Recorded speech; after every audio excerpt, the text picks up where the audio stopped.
Do you ever fear for your life?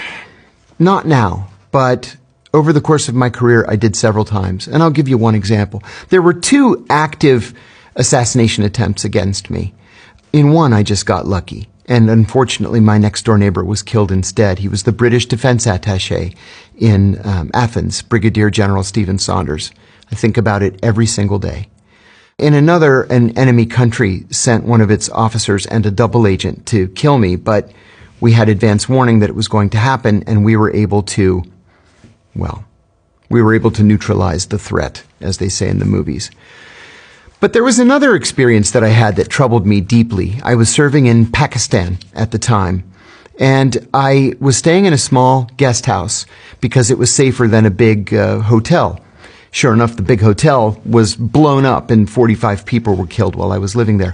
But I left my guest house at a different time, like I did every day, and took a different route, like I did every day, to go to work. And I noticed that a man on a motorcycle wearing a red helmet was trying very hard to stay in my blind spot. I worked 12, 14 hours, whatever it was that day, and I left, and it was dark, and sure enough, there he was again.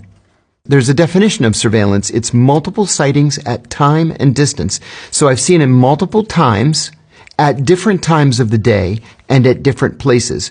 I'm definitely under surveillance. I got up at 5 o'clock in the morning, got in the car, drove a block, there he was again. So when I got to the office, I said to the security officer, I am under surveillance. I'm 100% sure that I'm under surveillance. He said, well, let's wait until the chief comes in. When the chief finally came in, I told him the story, and he said, well, you know what you have to do. I said, I know. I'm going to kill him if I see him this afternoon. I was worried about it all day, and all my coworkers came up to me that day to slap me on the back and say, don't worry, we're all going to be out there. We're going to have a whole security team. I said, I know, but I never killed anybody before, and I'm so worried that he's going to kill me before I get a clear shot at him. That afternoon, I had a meeting at a safe house that we shared with the local service.